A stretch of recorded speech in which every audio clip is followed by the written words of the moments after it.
There is a big difference between a good recruiter and a great recruiter. What really makes great recruiters is the humanality, right? And remembering that every person that you're talking to has a story and treating them the way you would want to be treated. Hello and welcome to my show, the Natalie Noyes Podcast, where I interview business owners and entrepreneurs in their respective fields and areas of expertise. As a natural networker and connector with a passion for storytelling, I can promise you that you will walk away thinking deeper as you listen to some of my guests discuss their journeys in business, real estate, entertainment, and more. A lot of people in the industry, they work at agencies. And so like I was saying, you lose a lot of that human touch because it's such a high stress environment, because every person you place at work brings you commission. I can even speak just from a personal standpoint for me, like though I'd be so excited when candidates were going permanent. So, people would do really great and they were going to get converted to become a full-time employee of whatever client it was that they were placed at. My commission would drop because they were going permanent. It's like those little moments where now that I'm out of an agency environment, I can really, really be thankful and be happy for these candidates because, they got their dream job or they got promoted or, all these cool things. What do you think sets Microsoft apart as an employer? There's a lot of things. Microsoft is again, I'm just a contractor and they treat me they're just awesome. Like, I think that they treat all their employees really, really well, and their training and what's important to them and what they value. It's not just like what we know, again, as like a consumer, right? I think most people know Microsoft, all of us know the big tech, so we just assume blanketed, they're all very similar, right? Like they offer really great benefits, they take care of their employees, all this stuff. And that's true, they do that. But I think even more so from a standpoint of me being a contractor, the training that they've given us, like I've just learned so much. And again, I've been in recruiting for 5 years, but to be able to learn so much about like internal processes and how things are done and just how streamlined it is there, like it's been incredible. I geek out about that stuff because I am so passionate about like onboarding and training and like learning. It speaks volumes of the company. If you have great onboarding, if you've got great training, you're contracted, but it's still providing you with the resources that you need to do well in the organization and to be able to hire well. Yeah, I'm a contractor and they're giving me this experience. So how much more for somebody who's a full-time employee and who's getting onboarded full-time? Like they're probably getting the most amazing experience. And I just love that because, again, I'm so passionate about training and development, and I love that. I mean, like at my last agency job, like the reason I got into my managerial position was because of how much I love training and onboarding and giving a great experience to new hires, that like having it now done to me, it's like, wow, there's so many things that like so many other companies should implement. When you told me you got contracted with them, I had a prediction of what the training would look like. And so hearing you say this, I was like, yeah, I mean, that's to be expected from this type of company, Yeah. Are they the kind of company that keeps their employees for a long time? I think there's a lot of people have been there a long time, at least the people that I have a very small perspective of an organization as huge as Microsoft. I mean, they hire across the globe. They're almost in, I think, like every country. I think that they keep their employees. And one thing I will say that I have really been in awe of is how much they promote their internal candidate or internal employees, like applying to other roles internally and promoting and, following their passions, because they would rather have great talent that stays at Microsoft than talent that, might go elsewhere because they don't feel like they have the opportunity to grow anymore within the organization. I think that's something that's so cool to me, that they encourage that, because as someone who recruits a lot of time, right, like you talk to candidates and they'll ask like, what's my growth potential? What are the opportunities as I continue with an organization? And that's always like front of my mind. So to see that that's important to them and they want to retain their top talent, like I think, again, it just speaks high volumes of who they are as an organization. It's a smart way to keep your employees. Yeah. So I think this podcast specifically, and like interviewing you and hearing the very talented Reeyannah speak to me about, her experience in recruiting is so fascinating. As I look for jobs myself, you know, as I consider people that are in the industry, I really love organizations, how they work, how they do things. I've known of companies that only hire from within. And I think you then breed a culture of like sameness, right? And like, if you want to have an innovative business and like have different minds, you almost have to be intentional about who you're hiring and bringing in. And you want to bring in different thinkers, especially absolutely. Right now, because the next 5 years, we don't know what's happening with organizations. And so recruiters, in my mind, you know, I did my MBA, know a little bit about business. I'm very business minded, but I think it's to your benefit to consider wildcards in my mind. Like you can't just stick with the sameness. And obviously Microsoft is very I mean, I think the thing about tech in general, and again, I have not worked at every tech company, but just from conversations with my peers and people who have, you know, worked at other organizations, I think one thing that tech highly encourages, like regardless if it's Microsoft, if it's an Amazon, a Meta, like they encourage diversity in the sense of not a traditional background. And I think that's really cool because you can have all the experience in the world, but it might not be related to the job, but you could do the job well. And I think that that's something I think is really cool, just because like prior working at an agency, it was just like, this is exactly what we need and you just have to find it, right? And now working at a company, a different company, and working internally, it's more so, hey, like this and then, or the equivalent. And so like, I think there's a lot of gray in the equivalent. Like you can say, hey, I don't have this. So for example, I'll just use like, I don't have this bachelor's degree specialized in computer science, for example, but I have 6 years of experience in coding. You know, I fell into that when I graduated and now I have this experience.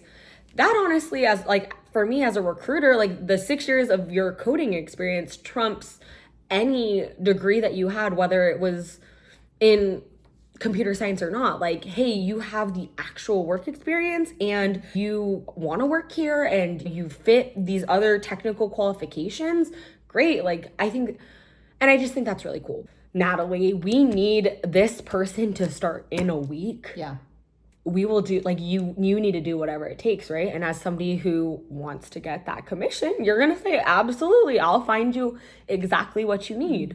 Versus when it's internally, like as a recruiter, when you work for one organization, I think you have a lot more room to be consultative with the hiring managers to say, hey, like, here's some areas for you to maybe consider where you can find other candidates that have maybe a different background in the sense of, hey, they might not have the traditional schooling, but you're also still going to find quality candidates who can do the job. And I think you're great at like asking good questions. You need to have research and you need to be able to ask the right questions. So I feel like you'd be more likely to call someone, ask the right questions, get the right answers, and kind of shift their perspective and saying, hey, this is what I've found. Are you open to XYZ? I love conversations like that. Yeah. And I feel like, you know, Not everyone has time for that. Yeah. Like we talked about great recruiters and just recruiters that just do it for the job. Yeah. I would say finding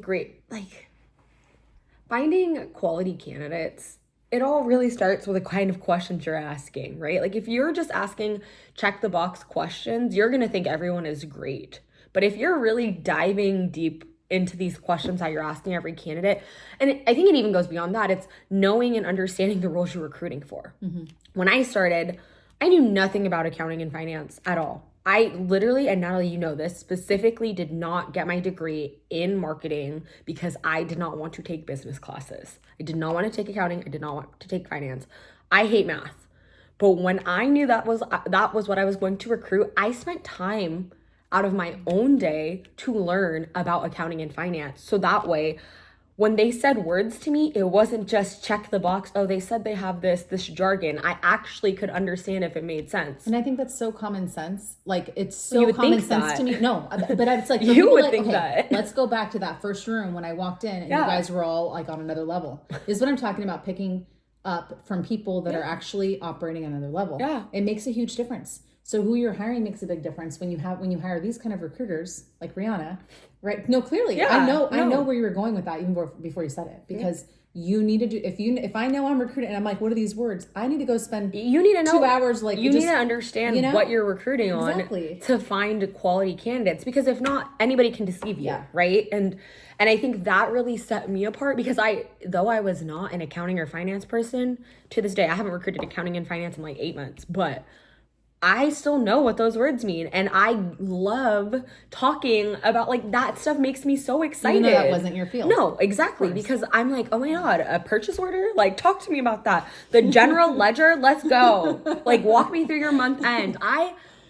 Again, it's because I spent 5 years of my life recruiting on that. Like, now I feel like it's a part of me. Like, I understand truly the accounting process. I could probably interview for an accounting role and sound like I know what I'm talking about. No, surely. and the more proactive you are in any position, let's move away not from just recruiting. In any position, if you're proactive and you're doing the homework, you're gonna get that promotion. You're gonna move up the ladder. But you have to take initiative. You do. And you really need to be in a position where you feel good in your company to do so. If you don't feel good in your company to like move up, maybe you need to reconsider what you're doing. And I actually saw this TikTok. Yay! Natalie's been waiting for me to say the 2 magic words. I saw this TikTok and actually spoke volumes, and it was this woman, and she was talking about how you have to give yourself 2 years. 2 years at a company, and she was saying it's up or out after 2 years. And what she meant by that is, she said, if you stay at a company for more than 2 years and you do not promote up, you are losing out on money, because most people who quit, they get anywhere between a 10 to 25% raise when they quit. And so she's like, follow that rule. Like, if you do not see a promotion for yourself in 2 years, you need to start being strategic, because you will make less money in your lifetime if you stay at an organization and you don't promote and they don't talk about raises. Are there roles that you scan for that you're like, oh, this is very typical? You were there 2 years and then you moved up. I know there's some roles that are certainly have been like that. Like you just remain competitive. I've recruited on a lot of things, but my specialty is accounting and finance. And I feel like people in that field of work, you need to stay places and promote. Like, you need to stay in a specific field. I think it's very industry specific, because I will say this, even just from a recruiting standpoint, a lot of people in talent acquisition move around because there's a lot of opportunity to, whether it's you want a promotion, you want more money. I think sales, like sales roles, whether they're like BDR, so business development reps, like people in those fields, I feel like jump a lot because there's a lot of opportunity to make more money, or the commissions are better or whatever. And I wouldn't hold them to a fault. Like I said, like if I could have learned earlier to kind of put myself first and decide, hey, like you got to do what's best for you and not just think about a company long term. Which I love that Gen Z is doing that. Like, shout out to you guys. I learn from you all the time. But I would say, I think there's certain fields and certain types of roles where you will see a lot of attrition very frequently. And you just know that. And I think one that you see happen a lot, that I actually helped recruit a lot of candidates for, is just like those entry-level positions. So people who just graduate, they might have any kind of bachelor's degree, and you place them somewhere, they're typically there 1 to 2 years and then they get out if a company is not going to promote them or compensate them for their tenure, which I feel like 2 years at a company, you have paid your dues at that point. I'm not saying you start at a company and expect XYZ. Like, I do believe you should work a little bit to have some kind of, I don't want to say flexibility, because we do all deserve to have a work-life balance, but a kind of autonomy you might want where you can make your own schedule. Like, hey, you shouldn't graduate college and expect I'm going to tell my boss I'm starting at 9:30 a.m. Like, that's a little crazy. Like, you do have to work a little bit, I think, to get that. But once you're at a company, I'd say give it a year and a half, 2 years. At that point, you've proven your stripes. And if they are not either giving you a raise, you're considered for a promotion, at that point, you should consider, I have these skills, I learned these tools. One is what you're expecting, whether it's that raise that you want.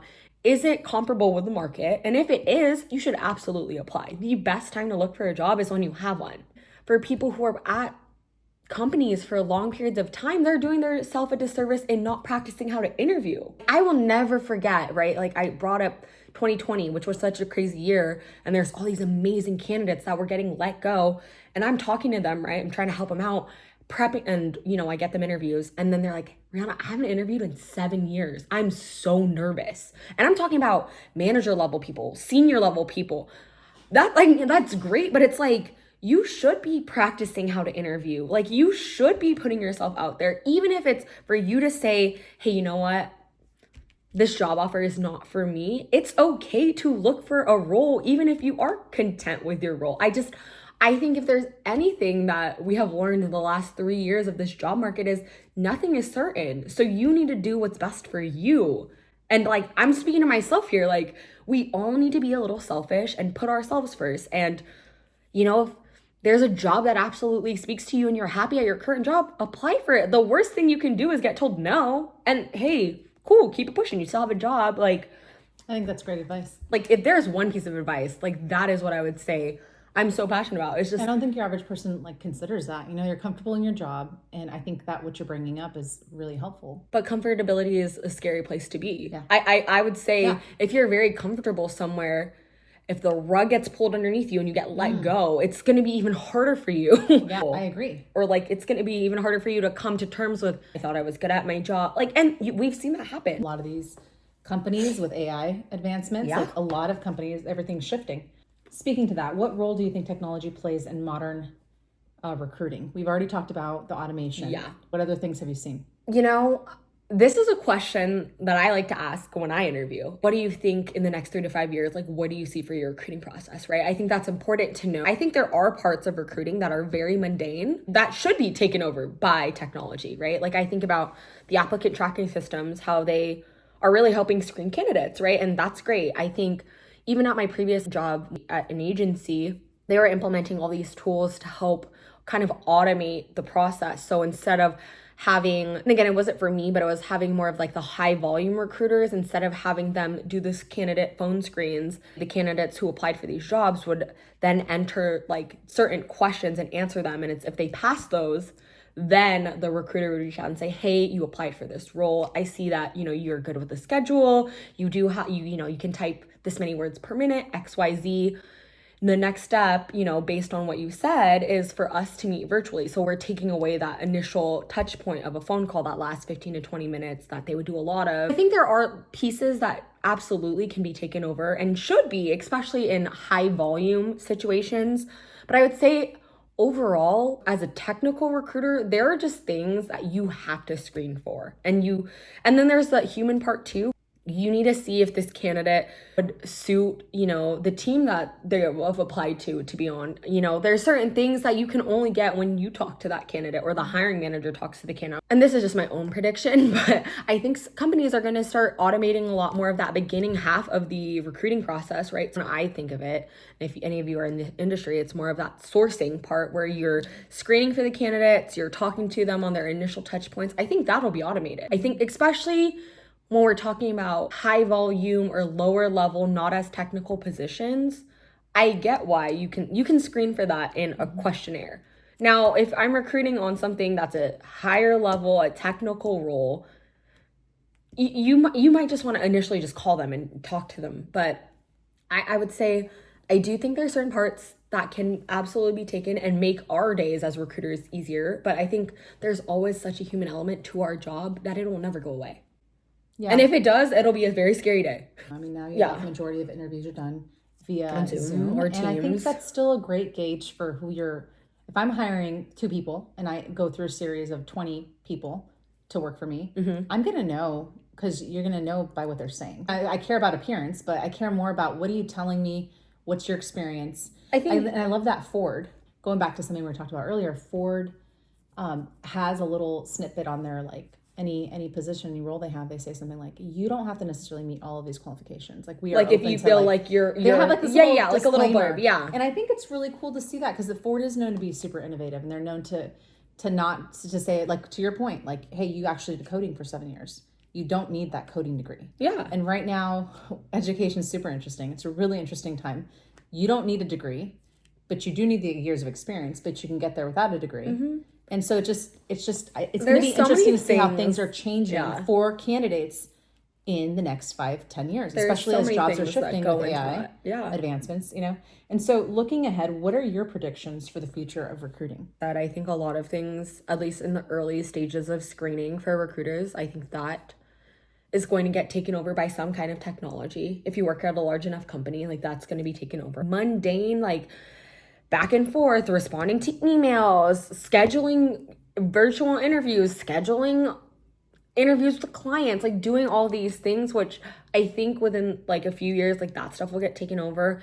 And I will say, I think just like from a perspective overall, I do think a lot of organizations are really going to start figuring out what roles are absolutely necessary and what roles are not. And they're going to probably continue to downsize. I wouldn't be surprised, especially with how many people kind of want certain things. Like we were talking about earlier when we talked about like the hybrid, the remote, like I do think there are going to be certain organizations and companies that they're going to mandate things. And if you cannot meet that, then unfortunately you're going to be let go, and that's going to help them meet what they need to do. In organizations, I think everyone wants to be under budget and be maybe operating lean, and they'd rather start making those cuts early than later. Back when you were at the agency, we had talked about how recruiters' jobs are usually gone. You want to internally, go lean, internally, yeah. And so I wonder right now, like how much face time do recruiters for any given company have? How much face time do you have with these upper execs, these like people that are really making these decisions to cut these jobs? Well, I think the thing is, and I could say this is probably why a lot of talent acquisition is on the market currently, is because when companies downsize, they're not hiring, right? They're not hiring. So the first people to go and the easiest cuts to make are anybody within HR. Not HR, no, talent acquisition, because HR, they need to keep around. Like if you're a true HR person, not a recruiter, if you do employee relations, if you do benefits, if you're dealing with leaves of absences, if you're doing with anything legal in HR, like you absolutely need to keep them, because there's all these people who are getting let go. Who are they reaching out to? Do you keep the best HR? ones though? I have 5 HR people. Do I keep, if I need to go really lean, do I keep 2 of them? Like the 2 top? I feel like I would love to talk to an executive and understand how they decide these things, because it's like, to me, and this is just how I think, it's like if there's billion-dollar organizations, right, that have, let's just give an example, they have 12 C-level executives that probably are their total salary is probably maybe $500,000 to $700,000, give or take. I mean, I don't know, right? My thought is get rid of a couple of those people so you could save budget, because one of those people is probably 10 to 15, just regular mid-level individuals. But again, I don't know. I'm not an executive. I would love to learn how. And again, I know that there's probably so much that goes into those conversations, but I would love to know, like, how do you decide who's going to get let go? Like, how do you decide that? That's why I geek over like organizational structure. What is working? What isn't working? How can you make it better? Who are you really putting out when you drop these jobs? And does it even matter to you? Right? It's all really interesting questions. How do you, Reeyannah, stay up to date on the latest recruiting trends and best practices? I know you're a big fan of TikTok, and TikTok has a lot of educational content. I am not. Natalie, I'm trying to get you on. Not that I don't like TikTok. Sometimes I just don't click on it. I think there's so many things. I think one place that's always very telling of just trends is LinkedIn. Like I think, as a recruiter and a person who's within the talent acquisition space, like that's a great place. I mean, that social networking site is literally made for professionals, right? And I feel like I see, like, well, what you said, I feel like I see so many different things that a non-recruiting person would see. Like my LinkedIn feed is quite honestly so much about like layoffs, like what's going on here, like different trends or different AI technologies we can use. Like it's very specialized. And I mean, I've been building this for five and a half years at this point. So it's going to be super educational. It's very and appropriate to me industry. Yeah. And then, of course, I still have people I interact with on there that are not industry or not recruiting. And, I see that their stuff. But I would say my LinkedIn feed is heavily, right now, if I pulled it up, it'd be recruiting stuff. It'd be like people posting new jobs. It'd be posting about like trends that they see in the market. It'd be, and like, it's really sad, but a lot of people talking about, them really needing work, them being laid off for a number of like, 10 months, 11 months. And now, they're on their last leg and they need help. So it's a lot of recruiters commenting for reach, versus yours, Natalie, would probably be very, very different. And I think the same thing goes to TikTok. Like I see so many videos about resumes and just, how to like jobs that are posted and, how to break into tech, because that's stuff that I like to learn about. You look for it and you learn. Yeah. And I love TikTok. Okay. Yeah. I'm a TikTok stan. Yeah. So I'm on TikTok all the think I love TikTok because you love TikTok. And so I know it has a special place in your heart. Therefore,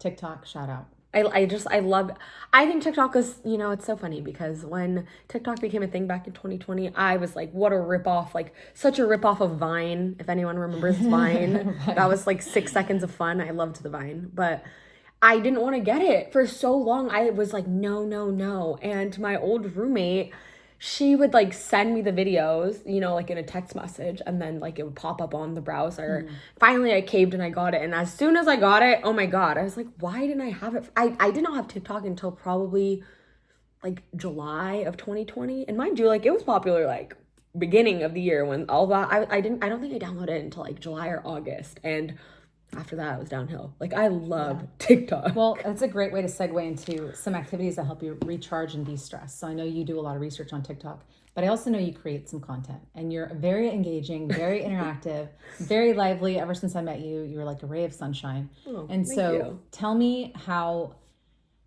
you address your content creation on TikTok.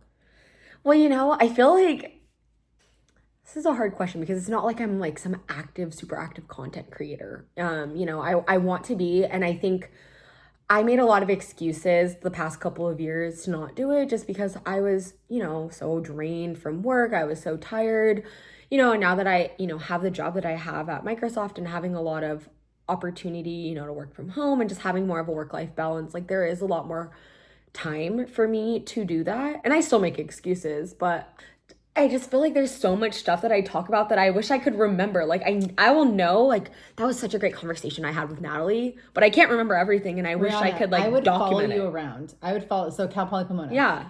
You guys know I did like videos with Greg. We did photography, videography. Yeah. But I love in the moment, capturing in the moment shots. And some of like I have the pictures I took of you ingrained in my mind. You like posing while eating your vegetarian food in some random comm class. Like in the moment, I know. Like, I I'd remember. like do a selfie for us, and like you were in the back, like posed all cute. And so like I would capture these moments at Cal Poly with all of our friends. You guys know this. Natalie's our like documenter. She has millions of photos. I have so many photos, and I love that. And it's such a treat to like. So technically, you like people following you around, taking pictures of you. Like I feel like I've done that since we met. Natalie's done that. So that's why like we were close from the start. Yeah, I think that's the reason why though. Like content creation is such a lucrative industry, and like, would it be amazing to get to a point where it's like I could make a good deal of money from it? Like, yeah, absolutely. But I think at the end of the day, why I'm so passionate about it is because much like you, I love documenting memories. And I think for me, it's something that I hold very dear to me. So it's like now that's why I want to do content creation. It's like I want to, whether it's one person or I can change, a million people's lives. It's like, I feel like during COVID, we all felt very alone, right? And we didn't have that interaction. And I made a lot of like video diaries like in my phone of just like me talking and, talking to myself basically. But I think that's why I love the idea of content creation, because it's like you telling your filtered or unfiltered, it depends on what you put out there, but you're telling it to the world, and you're being able to, again, still make those connections, which I think it goes back to recruiting, right? Like, that's why I love what I do. Like, I love building connections. I love making friends. Natalie, you know this about me, but I will strike up a conversation with practically anybody. And, you know, I think it's so fascinating to learn about who they are. And so I love the idea of it. Now, would I say I'm great at it? Absolutely not. And you know this. Like, I hate editing with everything in me. Like, every single thing in me, I hate it. But, like, it's also part of the journey. And so I think right now I'm at a point where it's like I am trying to get more consistent, because I feel like I do, one, have a lot of funny and crazy things that happen to me that I just want to remember. And two, like, I do think I have a very unique perspective and view of life. And I think every single person who is on earth does, but that I want to share with the world. And so, you know, I am starting to get better at it, but the goal is ultimately to be very consistent. Right now, I would say I'm very sporadic, but it's valuable. I mean, we had a meeting in my kitchen, and I was like, Ree, talk to me about this content creation. Where do you want to take it? I help everyone in my circle with their projects, and my goal, you know, is to get their business launched, is to get their project going, is to say, okay, what's the next pain point? What are you doing next to get it going? And I loved reading. Have you ever read The Lorax? Yeah. So part of when I started Simple Waves, my consulting business, before I went to business school, that was like one of the quotes on my website, and it was unless someone really cares, nothing's going to get better. It's not. It's like the phrase, like, go plant a truffle tree seed, you know? Yeah. And so I think it's The Colors, Dr. Seuss, shout out, like, that's an amazing book. But I think small little seeds planted, small changes, small, like, a recognition of, like, okay, I have been successful in my profession. Yeah. I have value to bring to a certain community, a certain people group.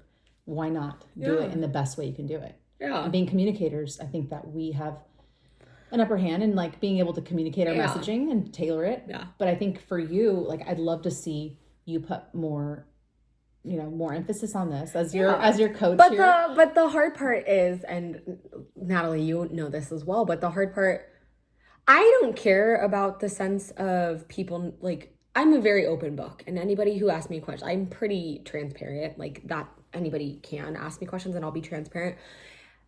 I am just very hard on myself, and I start to second guess myself. So we all do. So that's always my problem. It's like, I'll film this and I'll be like, okay, I think this is good, or I think this is great. And then I watch it again, and then I get picky on myself. And then I'm like, you know what, this is horrible. I'm just going to refilm it. And then I get burnt out because I refilm it 5 times, and I'm like, none of these are good. I'm over it. Like, I'm just gonna. Do that. I mean, and so that's always my hardest thing. But, you know, I've been even my therapist, she just told me the same thing. Like, she actually said something that was, like, very meaningful to me. And I've talked about this journey for, like, forever. I think anybody who's known me at any point in time has known, like, this is something I've wanted to do. And I was talking to her, like, I think last month, and I was just telling her, like, hey, you know, she asked me, where are you at? And I just told her, hey, I'm in my head. I'm nervous, but not nervous to put, like, myself out there. I'm more nervous about, like, how other people are going to view what I've put out there, like that. And she said something, and I sent it to my friend, but she told me, she said, even if it's just one person that sees that and resonates with it, that one person needed to know what you were going to say. And I think that, like, rings in the back of my mind, right? Like, every time that I, like, get hard on myself, or I'm like, oh, I don't want to do this, it's like, if I can just help one person, I think that it would be worthwhile. And if I got a bunch of backlash from a bunch of other people, but one person felt comfort in what I was talking about, it's worth it. Then it's worth it. Yeah.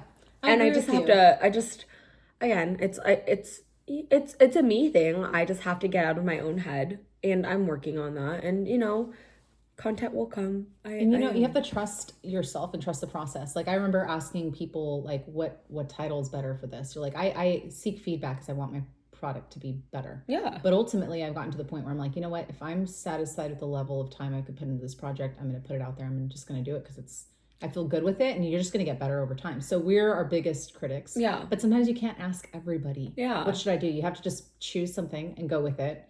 and be solid in your decision. And I think with content creation and just like putting yourself, like people want to see authenticity, and that is something that as you continue to like try to refilm or try to redo things, it goes away, right? You lose that creative. And I've seen that. Work. I've seen that many times in my own filming where it's like I'll refilm like 2 or 3 times, and then the last one I'm like, this is horrible. Like now I'm gonna do it tomorrow. Now I'm gonna do it tomorrow so I can, just not be in my head, right? And then not sound like a robot. Tomorrow comes and it never happens, because then you get caught up with work and you get caught up with other things. Yeah. So sometimes as a content creator, just put your stuff out, be okay with it, because we can put stuff off our whole lives and we're never going to get to where we need to be. I know. I think if there's anything, like, you should enjoy the life that you live. And, if that's something that you want to do, like, why wait? And I feel like so many people, I'm speaking to me, but so many people wait until this happens before they do this. And it's like, why are we doing that? Mm-hmm. Reeyannah, what makes you go? What sparks your joy and enthusiasm for life? Wow, that's a good question. Philosophical nut over here. I think there's a lot of things that like bring me joy. And I think, as cheesy as this sounds, but I would say like one thing that brings me joy is just the opportunity to continue to grow. Like waking up and knowing, hey, yesterday is over and today is a new day to be better than I was yesterday. And I think that that's just a very beautiful thing to bring every day. And I would say my family, my friends, like just they're everything to me. And like I would be nothing without, those people in my life. And so like they bring me so much joy, and just like having people that I can trust and count on and lean on, like that brings me a lot of joy. And I would say lastly, just the unknown. And what I mean by that is just there's so many things when you think about your day that if you never experienced it, you would not be the person you are tomorrow. And I think that's such a cool thing. Like there's so many things in this life that I have yet to experience, and I'm so excited to experience that. And that brings me joy. Like I relate that to travel, which is like, I love traveling so much. And, I've been able to do a lot of really cool trips the last couple of years. But like going to these places and being able to see the world from a completely different perspective, and then coming back, home and carrying those moments with you, they're so special. And like, that just oh my God, I could just go on tangents for days talking about like my travels and things that I got to experience and changing and learning from that, like that. But that unknown, right? Like of not knowing, hey, the next trip or the next place I go to or the next person I run into, and how they could change my life and how I could change theirs. It's like so cool. We're so blessed to be able to wake up every day and have life, to choose to do whatever you want, to choose to walk around and to say hello to whoever you want. Yeah. Like the freedom of that, to plan a trip and go and see a new country. Like it's an amazing opportunity. I think that, I'm glad you brought family and friends up and travel, because I was like, I know you very well. Like if you don't bring up those things and those giving you joy, then you're not, Yeah, like, I'm being inauthentic. Obviously that's what you're about. Yeah. Reeyannah, thank you so much for having this conversation with me. Thank you for talking to us all about recruiting and your profession and your excitement for what you do. I know that there's so much more we can talk about, and there's going to be a 2.0 version of this, but I really appreciate your time. Thanks for having me, Nat. I appreciate it. I love you. I love you too. I'm going to go on to ask you 2 questions now. Okay. And the first question is, what is your favorite word? My favorite word? My favorite word. Does that have to be one? Yes. No, this is the first thing that's come to mind is juice. It's a good word. I don't know why, but juice. Do you like juice, Reeyannah? I do love juice.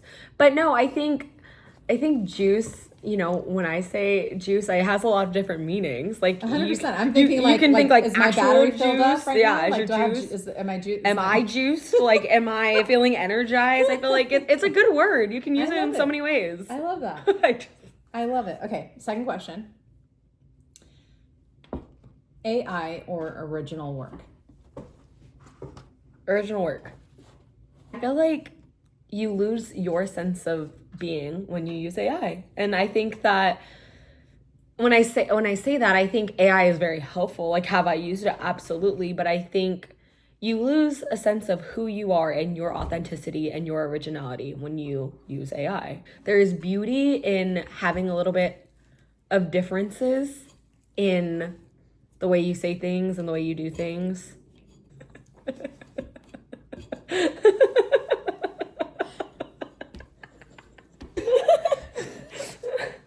We have a new show host. Yeah, we have a new podcaster, my little pup. Come here, Machi. But yeah, I would say I'd rather do original work. I think it's a lot more meaningful, even though I think AI is extremely helpful and I have definitely used it. Yeah. I would say you just lose a little sense of who you are. But I like it. Thank you so much, Reeyannah. Thanks for having me, Natalie Noyes. Thank you for coming, Reeyannah. Can we go get some food now? Yeah, let's go get some sushi. Come on, buddy. You love Dad. Here's my favorite recruiter ever.